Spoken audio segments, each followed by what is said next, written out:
আমাদের ডিভোর্স হয়েছে আজকে দুপুরে। সন্ধ্যায় আমি শুনলাম আমার হাজবেন্ডের প্রেমের বিয়ে হচ্ছে তার এক্স এর সাথে। তার বাড়ির একদম পাশেই ছিল তার এক্স এর বাড়ি। কিছুদিন পর জানতে পারলাম আমাকে ডিভোর্স দেওয়ার 2 দিন আগেই ওদের বিয়ে দিয়েছে ওর বোন। এই কথাটা শোনার পর আমার গা হাত পা অনেক কাঁপতেছিল। আমি একদম জায়গায় স্তব্ধ হয়ে রইলাম। এমনিতেও শরীরটা আগে থেকেই অসুস্থ ছিল। আমার শরীরের এমন অবস্থা দেখে উপায় না পেয়ে আমার ফ্যামিলি ডাক্তার আনলো, স্যালাইন দিল। রাত 1টার দিকে হাতে স্যালাইন নিয়ে ফেসবুকে ঢুকলাম।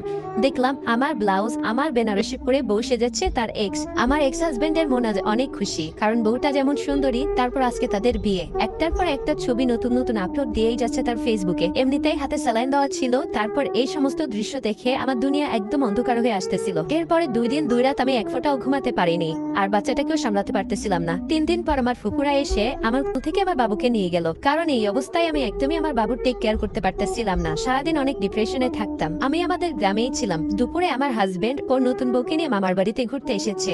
আমার শাড়ি পরিয়ে আমার বাড়ির সামনে দিয়ে গিয়েছে। ওর মামার বাড়ি আমার বাড়ির পাশেই।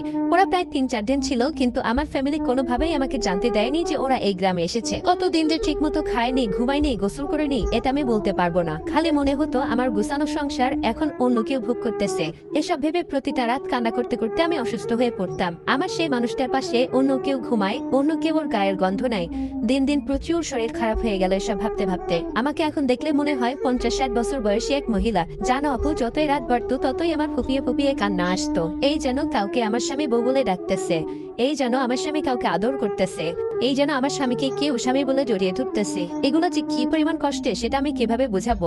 চেহারার কি যে বাজে অবস্থা হয়েছে আমার, নিজেকেই এখন আয়নায় দেখতে মন চায় না, অনেক ভয় লাগে। দিন দিন অনেক চিকন হয়ে গেছি, চেহারা রুক্ষ খুশকো হয়ে গেছে আমার। শেষ কবে ভালো মতো ঘুমাইছি আমার মনে পড়ে না। প্রত্যেকটা মানুষ আমাকে বোঝাতে লাগলো ছেলের জন্য হলেও আমাকে বাঁচতে হবে। আমিও ধীরে ধীরে ছেলেকে নিয়ে দিন কাটাতে লাগলাম। প্রতিবেশী, আত্মীয় স্বজন, বন্ধু বান্ধব, ফ্যামিলির সবাই প্রচুর মানসিক সাপোর্ট দিয়েছে আমাকে। তখন নতুন করে বাঁচার অনুপ্রেরণা দিয়েছে সবাই আমাকে। এবার হচ্ছে আসল টুইস্ট। হুট করে একদিন বিকেলে পাশের বাসার ভাবি এসে আমাকে বলল আমার হাজবেন্ডের বর্তমান বউ নাকি ডিভোর্স দিয়েছে তাকে।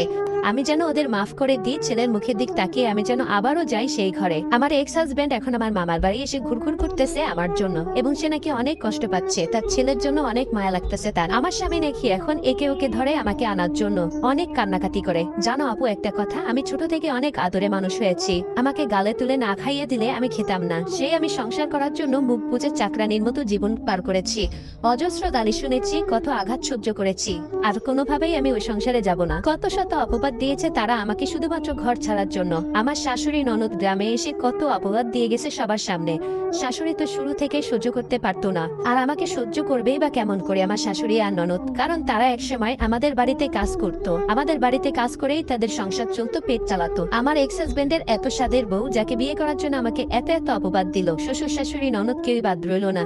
সেই এত স্বাদের বই নাকি তাদের সকল টাকা পয়সা সোনা দায়না নিয়ে রাতে ভেঙেছে। আর এই বিষয়টা শোনার পর আমার যে এত এত খুশি লেগেছে আমি কিভাবে বলবো। দীর্ঘ 5 মাস পর আমার এক্স হাজবেন্ড এসেছে আমার ছেলেকে দেখার জন্য। আমি দেখতে দেইনি। এতদিন যে ছেলেকে ছেড়ে থাকতে পেরেছে সে সারা জীবন থাকতে পারবে। আলহামদুলিল্লাহ, এখন আমি আর আমার ছেলে অনেক ভালো আছি। আমার বাচ্চাকে নিয়ে আমার ছেলেকে ওর মামা মামি নানা নানি সবাই চোখের মনি করে রেখেছে। এখন আমার একটাই স্বপ্ন, আমার সোনাটাকে আমি মানুষের মতো মানুষ করব। ওর জন্য সবাই দোয়া করবেন আপুরা, যেন আমার বাচ্চাটা ওর বাপ দাদার বৈশিষ্ট্য একটুও না পায়। আমার জন্য সবাই দোয়া করবেন। আর এই স্টোরিটা একটা আপুর লাইফ থেকে নেওয়া। আসলে যারা 2 বিয়ে করতে চান, বিশেষ করে ছেলেরা, তারা একটু ভেবেচিন্তে করবেন, কারণ প্রথম স্ত্রীর মতো কখনোই দ্বিতীয়